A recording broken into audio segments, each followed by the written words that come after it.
All right, welcome back, folks. It's time for our next 6.5 Creedmoor video. We've been having really good luck with our little Thompson Center compass, and today I want to continue testing with the 143 grain ELD-X from Hornady. But to be honest, this isn't really the main subject of the video. It's really about pressure and trying to see how much our little gun can take. We're going to be continuing to use H4350. In the last video, we tested H4350 and IMR 4350. And we were good little boys and girls. We stayed within the published data from Hodgdon and Hornady, and we didn't have any problems at all, and it shot well.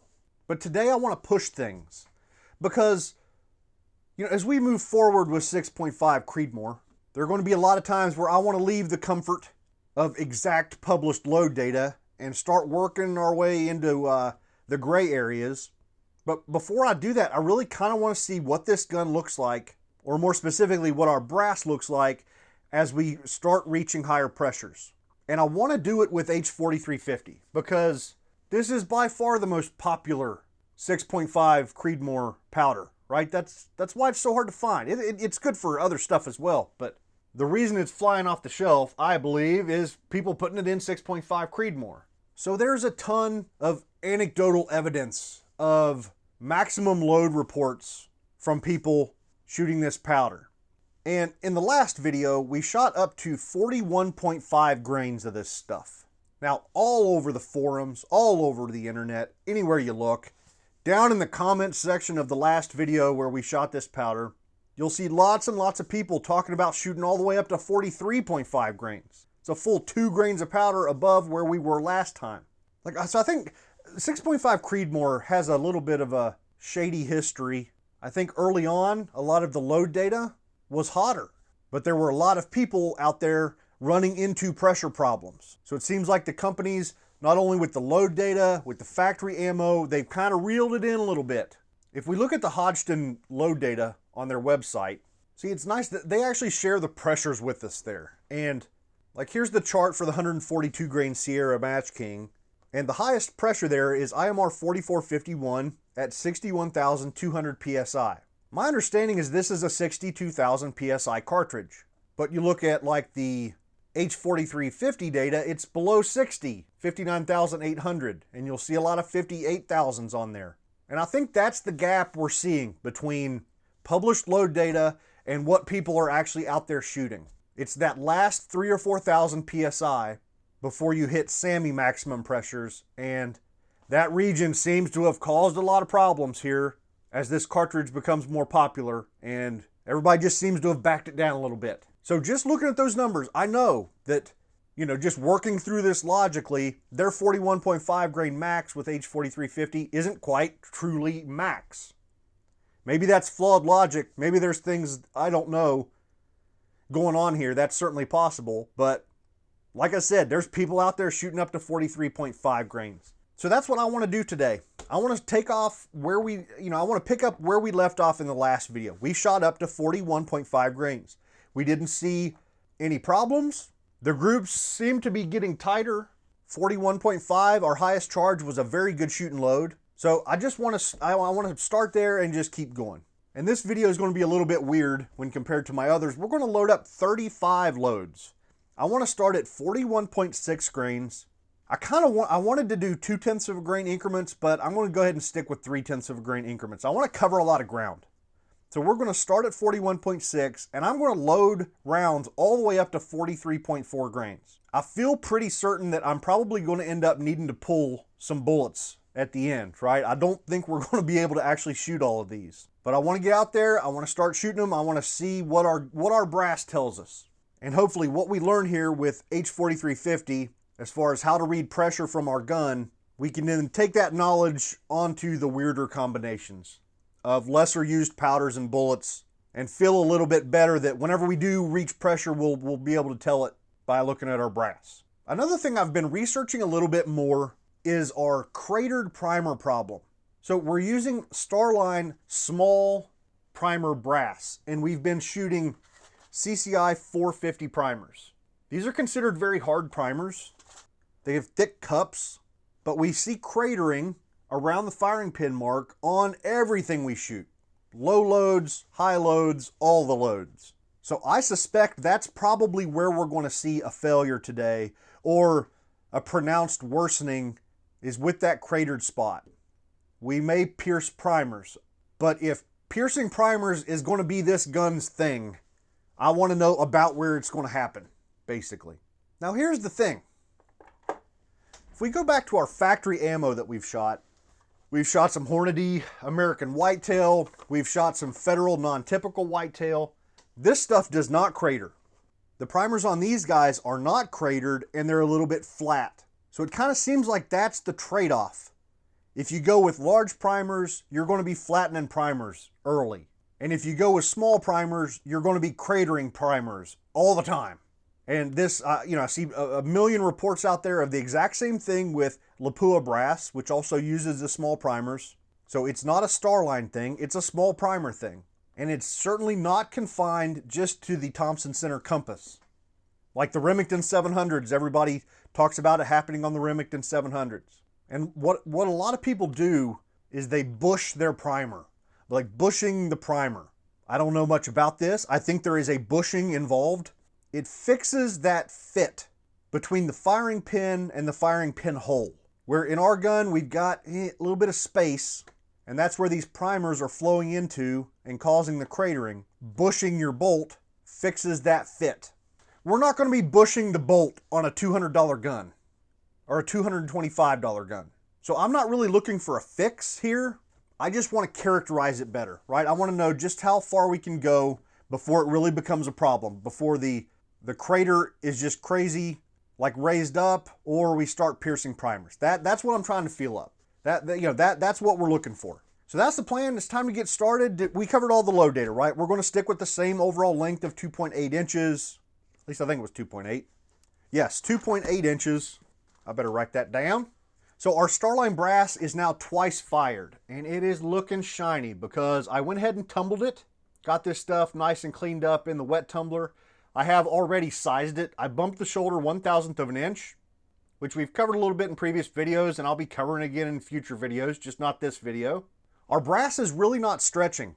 They're all still measuring right about, there you go. This guy's 1.912, 1.911. Most of them are between 1.910 and 1.912. So we've still got a ways to go here before we need to trim. So I've just cleaned these guys up, resized them, and chamfered the case mouth again, and we're ready for primer, powder, and bullet.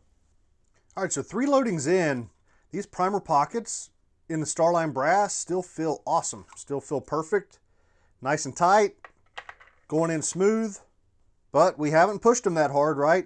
After today's video, that might not be the case.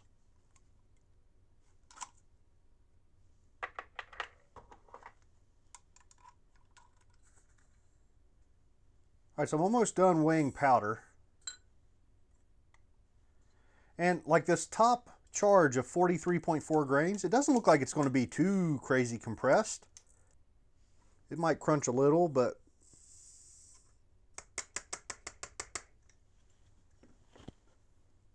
I don't think it'll be bad. Yeah, it's still below the neck. Man, this is some awesome flashlight work I got going on here. But whatever, it's not going to be bad.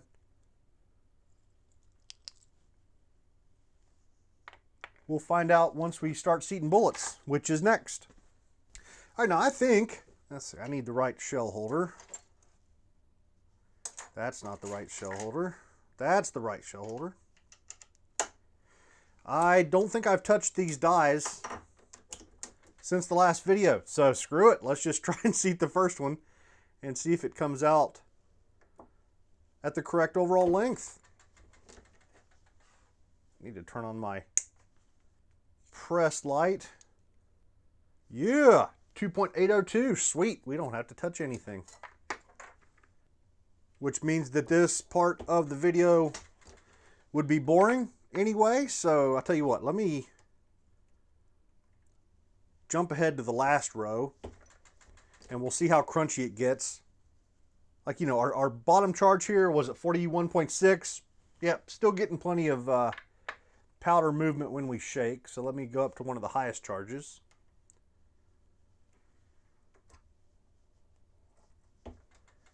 I felt a little bit of Rice Krispies going on in there.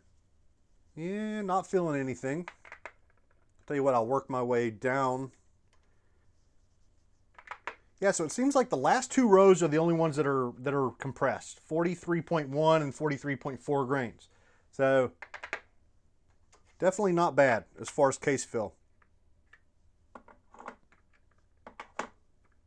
All right, folks, got my Thompson Center compass here with my magnetospeed chronograph hanging off of my Silencer Co. Omega suppressor, just like we've been shooting in the previous videos.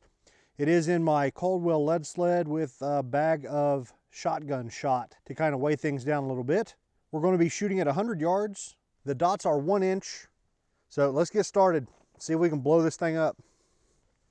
Okay, first up is 41.6 grains.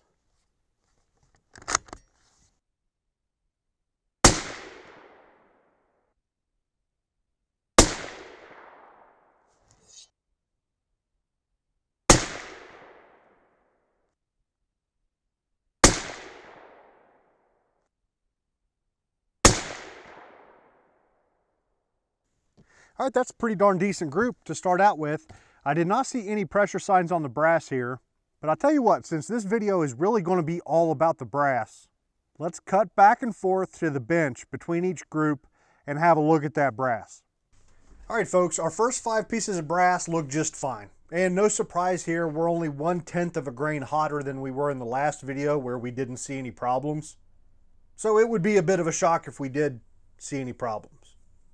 So let's have a quick look at the group. It was 0.889 inches, pretty good. Our last group in the last video was 0.674. But I can tell you, the difference between a 674 and an 889 is me, most likely. Or a good portion of it is me. Today especially, I had a bunch of problems with mirage. Most of the time out on the range, it was dead calm, like 100% calm, and the mirage off my suppressor was driving me nuts. So maybe that was part of it. I don't know, whatever. An 849 MOA group, 0.889 inch group, that's good shooting with our little gun with its 12 power scope. So I'm not complaining here. Velocity was 2662. That is 13 feet per second faster than we saw with 41.5 in the previous video. Really good standard deviation number of 4.0. So it's all good here so far, man. Good brass, pretty good group. So let's go back out, shoot the next one.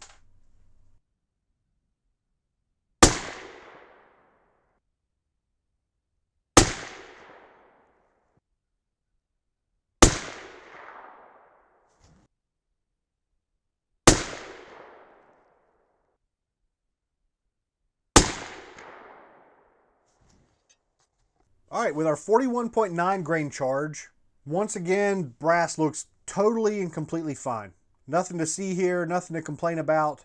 Looks just like it always has. If we look at the group, it was an 839, 0.839 inch group. So a little bit tighter than the 889 group with 41.6, but still, in the same ballpark, this 0.8 MOA range. So good to go. Velocity, we picked up 8 more feet per second, 2670 with a 3.4 feet per second standard deviation. So it's all good. Let's go back out and shoot 42.2 grains.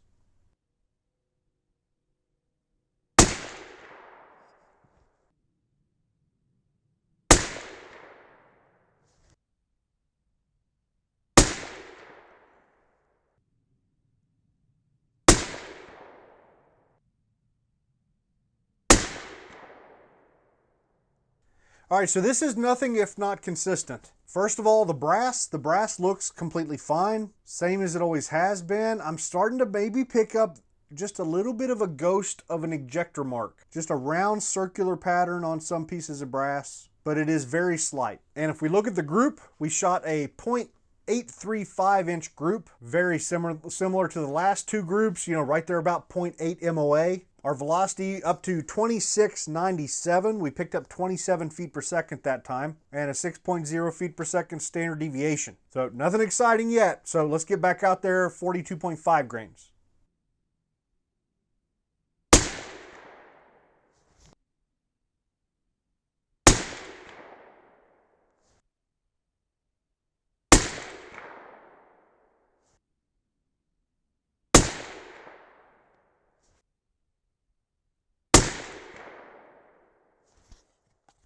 All right, so we finally kind of have something interesting to look at with the brass. We are definitely seeing a round mark from the ejector on a couple pieces. It's very slight. It's not raised up, like you can't feel it with your finger or anything.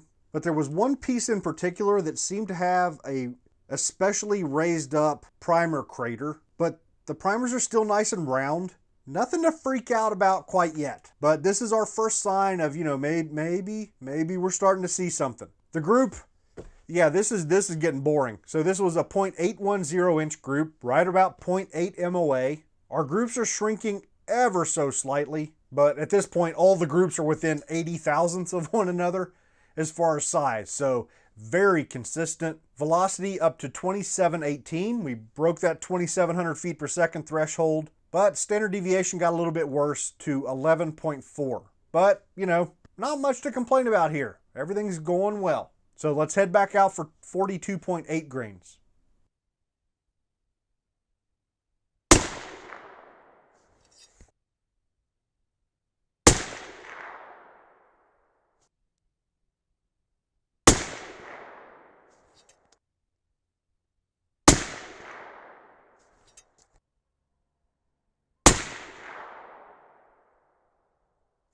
So there's nothing scary going on here with the brass. Primers are still rounded. They don't seem to be getting flatter as we go or anything like that. But the ejector circle that we've seen here with some of them may be getting a little bit worse. This one's got one piece in particular that really kind of got super shiny there. Kind of looked a little bit smeared at the ejector circle. But I'm not freaking out yet. Primer's still rounded. Crater still, basically looks the same. By this point, I really expected for that primer crater to be significantly worse. I thought we would be raising up a bunch by now, but we're not. So it seems like our first sign here is a nice little shiny spot where the ejector's at. And to look at the group, why do we even look at them? Of course, it's another 0.8 MOA group, 0.870 inches, similar to the previous groups. Velocity 2744. So we picked up 26 feet per second that time, 8.7 feet per second standard deviation. Very consistent stuff, no doubt about that. So nothing to freak out about on the brass. So we're moving forward. Next up, 43.1 grains.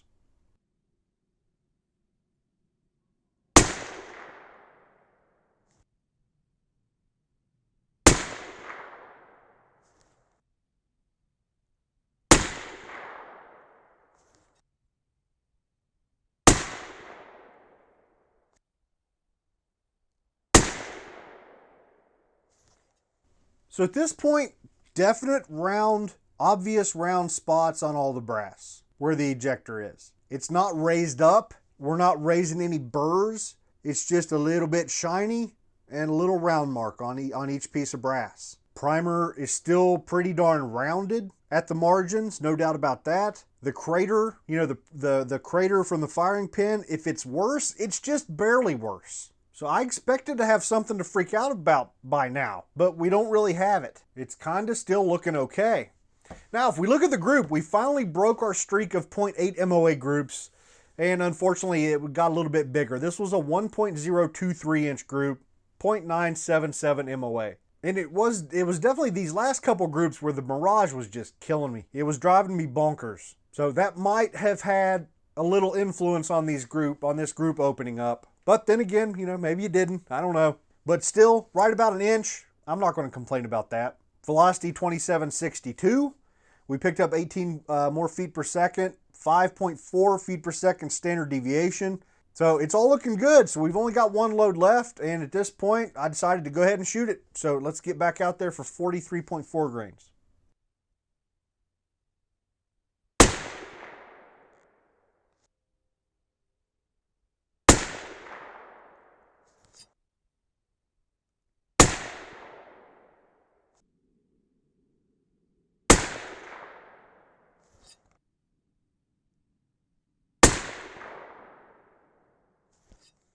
All right, so this is the last of the brass for this video, and it is not bad at all. Just like the last group, we definitely have round ejector marks on every piece of brass. They're kind of shiny, a little bit of rubbing, a little bit of smearing going on there. But I really thought, I thought we would start seeing more issues with the crater, and we just didn't. The primers are still very nice and rounded. The crater really hasn't changed. So it looks like, it looks like that ejector mark or a shiny ejector mark might be our stop sign here. But this is very slight. I mean, an hour in the wet tumbler with some steel pins and you won't even be able to see these anymore. They are totally superficial. You run your finger over them, you don't feel a darn thing at all. No burrs whatsoever or humps or anything to freak out about at all. And as far as velocity goes, we got up to 2,783 feet per second.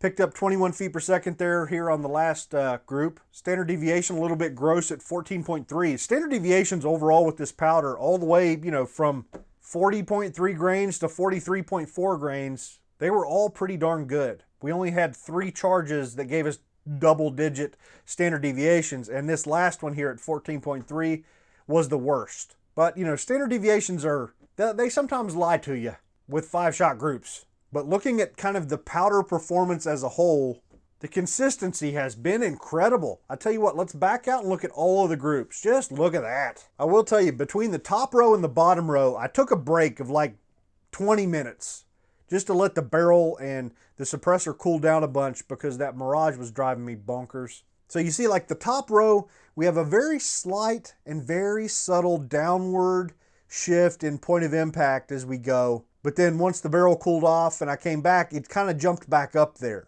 So I don't know whether that was maybe a barrel heat thing or whether it was actually related to the load. I'm not sure. But even if it is load related, it's very subtle. Like, find me an accuracy node on that picture or a range you would like to investigate more. It all looks the same. Like, it all looks good.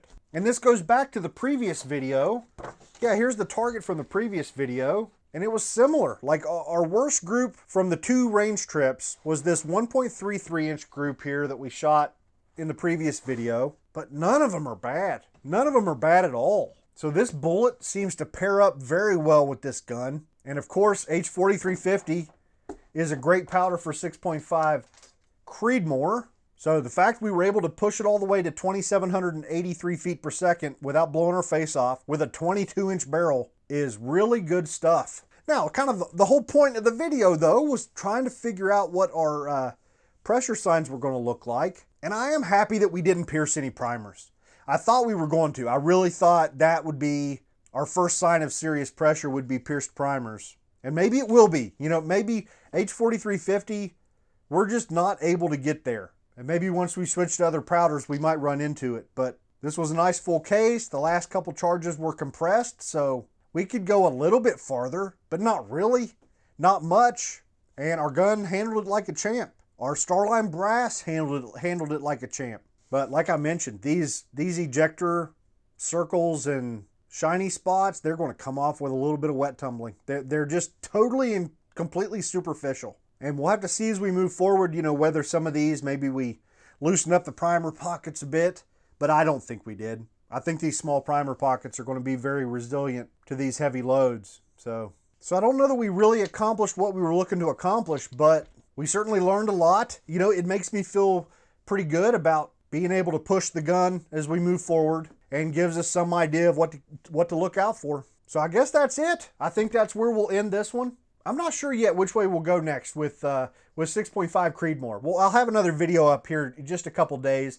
I have received some more of the 135 grain Burger bullets. I want to look at the 130 grain Sierras some more. We've got the other hunting bullets that I had bought. I think we've got 140 grain Interlocks, 140 grain SSTs. I've got a couple more powders for 6.5 Creedmoor. So, man, we're just getting started. We're absolutely just getting started. So that's it for today. If you want to help support my channel, you can come to patreon.com/reloading. You can check out my affiliate links down in the description. If you're going shopping for reloading supplies, click on my link to get you to places like Brownells, Natchez Shooter Supplies, Amazon.com, and they give me a little referral fee and it helps out a lot. So I will see you guys next time.